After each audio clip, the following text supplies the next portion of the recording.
पूरी तरह से सक्षम है, मगर दुख तब जो होता है इतने बड़े राजनीतिक दल के पूर्व अध्यक्ष इतने संकट के समय में इतनी ओछी राजनीति करते हैं, तब दुख होता है। इससे कोई फर्क नहीं पड़ता।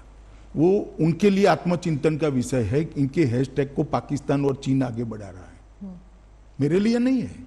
कांग्रेस पार्टी के लिए चिंता का विषय है कि इनके नेता के हैशटैग को पाकिस्तान और चीन बढ़ावा दे रहा है। आप ऐसी बात करते हो जो पाकिस्तान और चीन पसंद करता है, और ऐसे संकट के समय में जी पार्लियामेंट होनी है, चर्चा करनी है तो आइए करेंगे। 62 से लेकर आज तक 2-2 हाथ हो जाए, कोई नहीं डरता चर्चा से। मगर जब देश के जवान संघर्ष कर रहे हैं, सरकार एक स्टैंड लेकर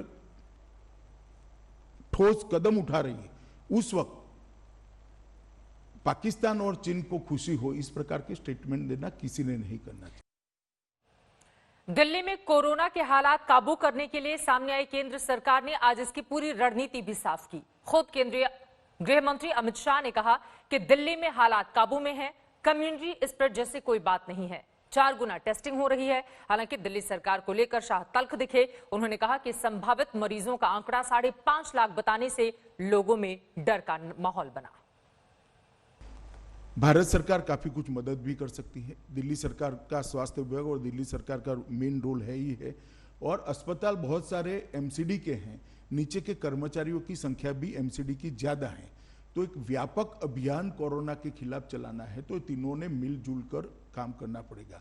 तो मैंने मीटिंग बुलाई, इसमें दिल्ली के मुख्यमंत्री जी भी आए, उप मुख्यमंत्री जी भी आए, भारत सरकार के स्वास्थ्य मंत्री भी थे, ये तीनों डॉक्टर भी थे, और बाद में एमसीडी के मेयरों के साथ भी मीटिंग की। इसमें हमने बहुत सारे निर्णय लिए और आज मैं कह सकता हूं विश्वास के साथ कि 5.5 लाख वाली स्थिति 31 जुलाई तक नहीं आएगी।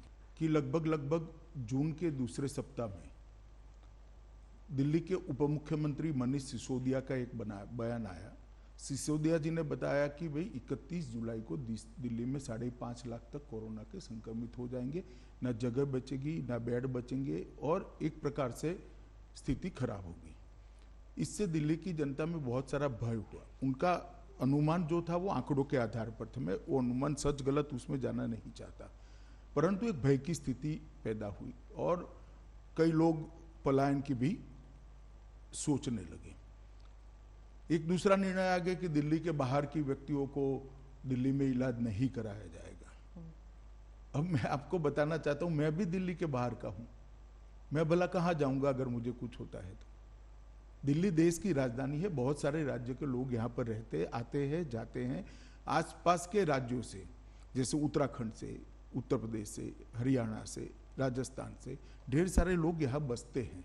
ऐसा करना संभव नहीं था, तो वो निर्णय को केंद्र सरकार ने बदला। यहाँ तो कोविड का सवाल है, एनसीआर की भी मैंने मीटिंग की है, एनसीआर के सारे लोग आए थे, इनके साथ मीटिंग की है।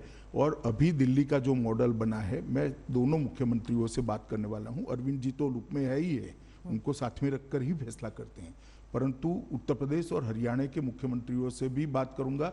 और एनसीआर को पूरा संपूर्ण जानकारी अब तक इकट्ठा हो गई है, गृह मंत्रालय में और स्वास्थ्य मंत्रालय में आ गई। एक समन्वित रणनीति हम बनाएंगे एनसीआर के लिए, दोनों मुख्यमंत्रियों से बात कर और इसी तरह से टेस्टिंग बढ़ाना, अस्पतालों का गाइडलाइन तय करना, ये सारी चीजें एनसीआर में भी चली जाएगी।